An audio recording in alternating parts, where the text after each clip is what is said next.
So pipelines, fueling, gas drilling, again, this is your typical site. You got a wastewater impoundment there, you got a frac pad, you got the road. But the purpose and goals, again, for our volunteer monitors on this, and this is construction monitoring now we're talking about. So those of you who might be Mariner 2, even though there's still some, litigation didn't seem to work, but we've got a couple irons in the fire. Orion pipeline is another.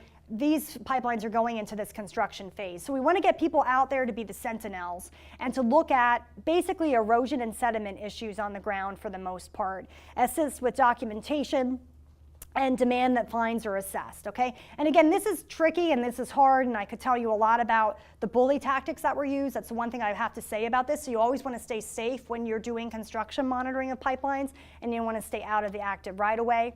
And what we're focusing on, and there are different kinds of gas lines, we talked about them a little bit, but we're really focusing on those transmission lines, those big lines that are cutting across the Delaware Basin that come from the shale region to the west of us, across the lighter area of our watershed to other markets, right? So there are over 13 major proposed pipelines. Many of these pipelines have been built. Some of them are still in the works. And of course, they're going to all these different places, right? We have now Mariner 2, and it's going to be coming to the Sunoco plant down in Marcus Hook. So, and a lot of the gas is also to be exported, right? Which is kind of often a signal or trigger mark for some folks who may not be against gas, but who don't really want it sent abroad. So we've been dealing with these large transmission lines, which are these high pressure lines that carry gas for hundreds of miles to get to other places. So a lot of the pictures that I have are those high transmission lines, not the gathering lines. But you could use the same approach if you were in drilling country too. And then along each of those high transmission lines are these compressor stations. We've done some air monitoring. Boy, I'll tell you, air is complex. We did a little bit of air monitoring on a Hancock compressor station, and we learned a lot from that process. And we don't delve in that too much, but the idea of these compressors, they often also have wetlands on the site. They're about 30 to 40 miles along the route, and they're basically to pressurize the gas so the gas keeps moving through the line. These are the big concern for air emissions, right? Even though there's also valve leaks and other leaks that happen too. So why the community needs citizen monitoring? Well, these are linear projects, right? They happen at multiple places in multiple counties at the same time. Mariner 2, how long is that? It goes all the way across the state of Pennsylvania. Do you know the stat? It's the entire, it's the whole state. Horizontal, the bottom third, the line between the bottom and the middle third. Yeah. So you have these long lines, and you can imagine there's just not enough enforcement personnel, whether by design, whether by budget, whether that we don't want our taxes to go to water, whatever it might be. There might be 2 people that are looking at the line. So these linear projects, it's really important to get citizens out there. They know their area, and they can be sentinels to take photos. And the construction process is really in depth. And again, when we do a citizen training on this, it's usually a 5-hour training to get people up to speed if they're really going to get out and monitor. So again, I'm kind of breezing through some of this, but you've got plenty of opportunities here throughout the process to look at pipelines. Again, this is just showing that linear ability with projects. Sometimes they're co-located along an existing pipeline, which makes it easier to find where the pipeline is if their construction hasn't begun. But again, they're vast, expansive right-of-ways, usually about 100 foot. And we always beg the question, can't you make it a little narrower? Just to be clear, Delaware Riverkeeper Network does not believe that any pipeline path is a good path because it leads to methane gas, which is more heat trapping than carbon dioxide. It's 85 times more heat trapping than carbon dioxide. So we're continuing to dig a grave when it comes to climate change if we do gas. It is not a bridge fuel. It is not something that we should be doing till we ramp up on something else. So just that is our standard on that. But again, if it's going in, there are ways that things could be minimized, and some of that we talk about in here. But again, no pipeline path is a good path. And again, when people are out, if there's construction going on, you can imagine, you can see things. This is stringing that's happening. You can see the trench up in the corner there. The pipeline company is only allowed to have certain trenches open at certain times. This is actually a wetland. Again, it's very hard to see without the lights off. But these are timbers that they have to put across a wetland path. The idea is that that's going to keep the soil from compacting, and then this is what's called stringing, right? They line the pipe up, then they'll bring the welders out. You'll see an erosion and sediment fence here. But again, this is kind of your typical construction site, and it's always important to stay off of the right-of-way, and I can go into that. But when you start reporting incidents and you start getting things in the press, the companies tend to get pretty nasty. So that's just something to keep in mind. Yes. Do you know if there's any requirement that they remove those timbers from the wetland? They do. Yeah. And we can talk about when they do, because it's interesting to see the lax, like with amphibians and things. It's a shame the time frames are not always the most sensitive. And this is just Atlantic Sunrise, which is another pipeline that's not in the Delaware Basin. It's just to the west of us, but I had this in because I talked to them last week and I did a training for them. But again, the linear nature, we're talking about a lot of wetlands that are going to be crossed, a lot of streams, 388 streams to be crossed. And the other caveat there, which is really important, and we worked very hard on this, but Fish and Wildlife Service, the drilling industry and the pipeline industry came in a couple months ago and basically said they wanted to have an incidental take of bats. And what that means is they want to get essentially a pass or a permit so that they do not have to adhere to the March 31st. And they want it to be in West Virginia, Pennsylvania, and why can I not think of Ohio maybe? And U.S. Fish and Wildlife Service is looking at this proposal to figure out if they do an environmental impact statement, if it's okay for them to be doing cutting any time of the year. So that's which would be a bad precedent, and we're fighting it. And there was a lot of citizen action around it. So, you know, and one more thing about endangered species, and because I just looked up this stat the other week, a lot of times you'll hear people talk about how the Endangered Species Act stops everything. You can't do anything. You can't build anything. That's actually really a lie. You know, from a perspective of being somebody who's a protector, I wish it was stronger than what it is. But you'll hear the other side often talk about that, like it's going to stop everything and we got to get rid of it, we got to gut it because you're not going to be able to do anything. That's simply a lie. That's not the case. 93% of the projects that have an endangered species, a federally listed endangered species, they go forward.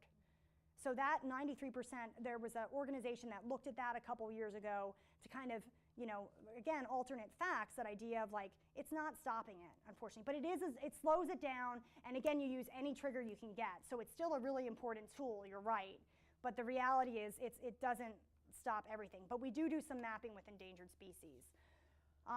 And again, then there's other things, indigenous tribe impacts that happen, you know, old landfills. And again, this is where citizens come in too, because they're looking at these routes and you have old timers coming out and saying, hey, you know, back in that woods, they used to dump stuff in drums and we don't know what it was. It was the coal industry, but we don't know what it was.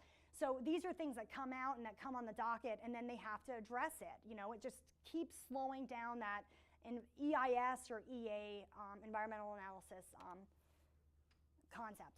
So lots of different ways, again, lots of different opportunities with pipeline construction to get involved. Sedimentation and erosion, we've got forest fragmentation and habitat loss, loss of riparian vegetation, those streams along the ribbon of green. So these are all things that really trigger in with our volunteers. And what we found with the TGP, Tennessee Gas Pipeline, which was one of the first high pressure lines that came in, it was an old line from the 50s and they expanded it. But you can see we found a 93% failure rate of actions with them. Instances of best management practices failing. The other thing that would come out is we had a really great, the County Conservation District was really very on top of things. Volunteers would call, they would get out, and we'd have the photos.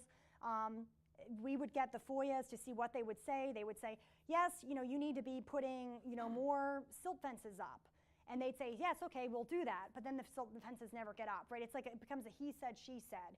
So there were a lot of violations with this pipeline, lots of failure rates. And again, that's why we need residents out there to catch it. And again, they're looking mostly, these residents and these community monitors are looking mostly at those, you know, erosion and sediment, pollution events, anything suspicious, right? And now we have, it's great, we have cameras, right? We have like geotagged cameras in our pockets that we carry around with us. Even though I will say when you're doing construction monitoring, a zoom camera is really important to be looking at what might be happening. So we're moving on. So again, and monitoring during times of rain, a great time to see if you're getting sediment discharging off of the right-of-way. which is illegal. It's illegal to the Clean Water Act, and this is really the biggest bang for the buck. Like if you only have limited time and you want to monitor a pipeline, if you don't mind getting wet, during a time of rain is the best time to get these good photos that show off right-of-way impacts of sediment getting discharged off the right-of-way, following it down into a nearby stream. It's not allowed, and it can be a violation. The other thing that some of our very dedicated monitors do is they double check with what the construction weekly reports are. And what's kind of neat about pipelines that are gas, they're regulated through FERC.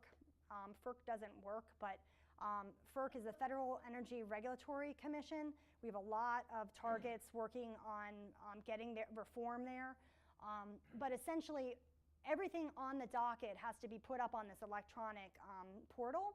So every pipeline has a docket number, and you can see when somebody submits something. It's really fabulous. So the pipeline companies, every 2 weeks, they have a construction report that they're meant to put out. And some of our monitors are amazing because they'll take this report, and then they'll go and they'll check. And they'll catch where they're actually lying in their construction report. If nobody checks, it looks good on paper, right? This is the whole concept. We don't have enough regulators, and not everybody gets out in the field. So it's really, really a helpful tool. And the other thing monitors are geared with are maps, right? We're trying to get up with apps, and we'll talk about that in a minute, but there's some really great Google Earth technology that we use, and we give everybody an alignment sheet, which is essentially where the pipe is supposed to go, where the temporary workspaces are. They're pretty detailed, but the idea is you kind of adopt a location where there might be steep slopes and maybe sensitive resources or habitats, and you walk it if you can. You get landowner permission, of course, too, and landowners can be great monitors, too. So that's kind of what people are geared with. And when you're in the early stages, before tree cutting, volunteers are doing a lot to look at flagging. And that's 15 minutes with questions. Yes. Okay. So looking at flagging, is the right-of-way marked well enough so that when those guys who work really hard with their chainsaws, who have to go in by foot because you're not allowed to have any construction equipment and cut down all the trees, are they going to see the right-of-way boundaries? These are things that monitors are very good at documenting. If signage is poor, and then once the tree cutters start, we often go to an OSHA perspective. Again, it's about slowing things down, but are they wearing their safety equipment? Are they working on steep slopes, and is it slippy and rainy? In some cases, we've shut down some tree cutting for a couple days. Anything to slow the process down, because a lot of times tree cutting begins before the pipeline has all of their permits, amazingly enough. We are allowed to do that because they assume that they will be getting their permit for wetland impacts and things like that. So slowing it down at this stage is really, really critical, even though the March 31st window might be missed. And back in the day, we thought if we missed that window, perhaps it would stop things and they'd have to wait till the next season, right? Because it would be on the onus of the company to just plan that there is going to be delays. That doesn't happen. They get a variance. They request a variance, and then they're allowed to continue to cut trees. And then when they start cutting trees, it just looks like this. And the trees often lay for a while. They can lay over water bodies and wetlands. Because they're not allowed to come in with construction equipment until they have their core permits. Then the digging and trenching phases begin, again looking at sediments and issues. Those are those timbers that somebody was asking about. They do put those down to be able to cross, because they're crossing these wetlands multiple times. So that is considered a BMP, but you don't want to have mud on those timbers getting into the wetland. Here's just some pictures again of the linear nature, so you can see how they have several construction equipment, not backhoes, I can't remember what these are called, but the construction equipment working along a steep trench, because again, they're only allowed to have a certain amount of trench open at the same time because it's a steep slope, so that's something that people document. Again, just some more pictures. This is more of a restoration stage. You can see where they planted trees. To the right, you can see those tree shelters. Again, binoculars are really important here because you will find that companies can get pretty testy, especially if you're catching them on violations. So it's good to go with a partner. And again, never give up. Don't be bullied by them. And we're there to help you if that was to happen. And again, just a couple more pictures here. And looking again at the BMPs. So compost filter socks, the silt fences that many people see, these are all things that you would be trained of, and these are all things that volunteers looked at. You're basically following the mud, and you're looking for bad construction practices. Let's see, wood mats over wetlands. You'll see, and then of course, what's wrong with this? right? It's a failing. This is the other thing that happens once it goes in, then a lot of times you have stuff laying around and they don't really keep up and maintain the silt fence. And this is when there's still going to be areas where grass hasn't grown back, right? So it is important that these things are maintained. These are the compost filter socks. They should be overlapped a bit more, but again, all different things that we'll do. This is a steep slope that was a continual problem on this pipeline. We talked about how it was going to be a continual problem. We talked about how they should have done horizontal directional drilling so that the forest could have been saved, and they didn't. But you can see they did a lot of reinforcements here to try to stop the sediment coming off, and it just wasn't successful. The other thing to look at is they're supposed to stockpile topsoil, particularly in agricultural areas, from the subsoil. Topsoil is really important, right? We don't have that much in Pennsylvania, so they're supposed to have different piles and segregate the soils. That's something volunteers catch. And then here's just some examples of where BMPs were not working, where volunteers caught pictures of just things, you know, getting overtopped, in other words. And if there's sediment in there, then it goes into the area that's not supposed to have sediment in it. Again, getting landowner permission. And then streams. We look at streams, and there's different ways of doing the ditching. This is the Lackawaxen River. It was crossed in 2011. The Orion pipeline is going to come and cross again this river to expand the pipeline. Once you have a pipeline in, they have their toe in, and then they keep expanding.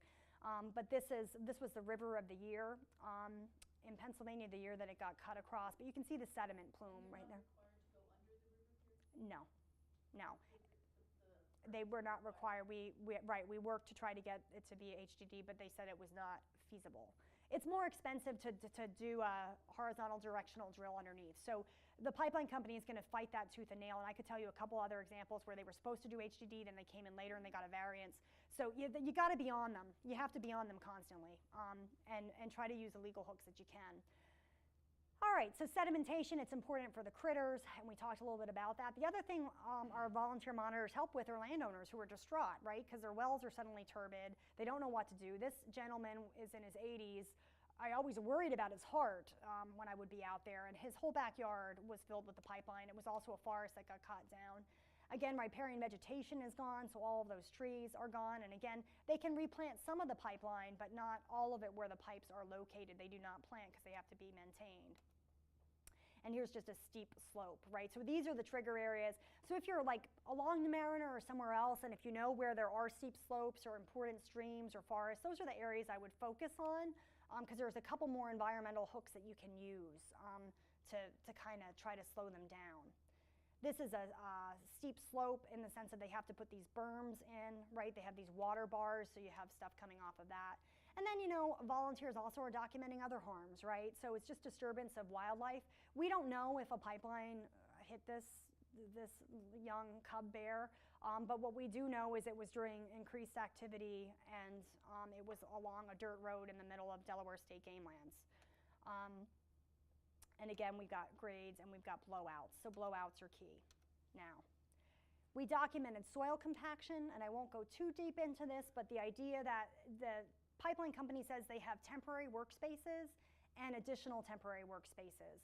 And those temporary and additional temporary workspaces are bogus, because nothing's really temporary when you start compacting the soil, right? We've learned a lot about soil and how soil focuses on. So we've tried to make them crunch those areas. And what they often do is they will put, I don't know if I put a slide in here, they will minimize the cut across a wetland, but then they'll have a scalloped out temporary workspace right next to the wetland. So it's a strange practice that they do when we're trying to get them to use, you know, the existing right-of-way, for example, instead of cutting down more trees. When you cut down a 70-year-old forest and call it a temporary, it's not. You've cut down a 70-year forest, so it's going to take a long time for things to get back, if it ever gets back. Altered groundwater. Here we've got Greg Latordo, one of my favorite people in the world, out looking at probes that were in the water. There's a little white probe in the stream. We documented thermal impacts to exceptional value streams. Again, these are the highest quality streams in Pennsylvania. This is Pinchot Brook. We've got Nikki Zenas here, who just got accepted to Yale, who was an intern, and she's fabulous. I've known her since she was 8. And she's lived up in that area, but she helped put probes out in these areas, and we documented essentially temperature regimes that were different downstream and worse downstream or within the pipeline cut. And these are all legal hooks that we can use for our litigation, and we did do some of that I won't go into. The other thing we documented in some of the state forest lands is off right-of-way impacts. So you have things like this, which we continually reported, mulching that would go up against the tree, right? Anybody who's ever planted a tree, right? You never want to put mulch next to the bark of a tree, very bad. Landscapers will do that. They call them lollipop trees. It's terrible. You always want to have it away from the bark because it will rot the bark and insects will get in there and it will kill the tree. And we complained about this for a very long period of time. And what we found after they said that they had fixed it was that we found 70 dead mature trees off right-of-way, right? So you have the right-of-way where you're cutting trees, but then you have the additional harm. So again, these are all things that we use, and that's all part of our evidence with FERC and some of our litigation. And in the end, for this one, we had 60 instances where BMPs were not present. This was all kind of collected by our volunteers. And again, when I say volunteers with this one, we had about, realistically, 8 core people who went out. We had a lot more people who were trained, but the reality is everybody's busy. So this is like 8 people getting out there for a long period of time, and they were able to uncover these kinds of issues with the pipeline company. And we were able to get it on the docket, and there were fines that were assessed. And again, to me, these fines seem as they're a slap in the wrist because these are multi-billion-dollar corporations, which is a whole other issue that we have to work on from the regulatory side. But we were watching, and it did work. So finally, pipeline pre-assessments, and I realize we're supposed to do Q&A. Maybe you guys can just come up after. This is mostly for Penn East, and again, Penn East is one of the proposed pipelines that we are concerned with, and we need volunteers to get out and essentially look at using our new Habitat Impact Mapper, which is an app that we're using, which is really helpful because Penn East, a lot of it, there's no existing right-of-way, so if you're out there and you're like, where the heck's the pipeline going to be, and there's no survey flags because you're in the early stages, this helps you get on the pipeline right-of-way to walk the pipeline right-of-way. So we're actively getting people involved on that project to basically assess the habitats, the vernal pools, the T&E species that might be out there, like the bulrush, to collect information. And if you would want to be part of that, you can be part of the all-day training, but we're also doing some modules online. And what we found with this, and again, this is ideal, right? Because our idea is we want to stop that pipeline. That is the pipeline we are going to stop. And the data has been really, really beneficial for the environmental impact statement approach. So we've used a lot of it in that approach. We talked about that a little bit. So people are going out looking at wetlands and other things. So I think I'm going to stop there. Let me just see. I just wanted to mention, again, so like our monitors are really good at picking up vernal pools. Now's the time of year to do vernal pools. I just want to mention this Birdsboro plant. I know there's only one Berks County person here, but this is a 14-mile line that's supposed to connect to a power plant.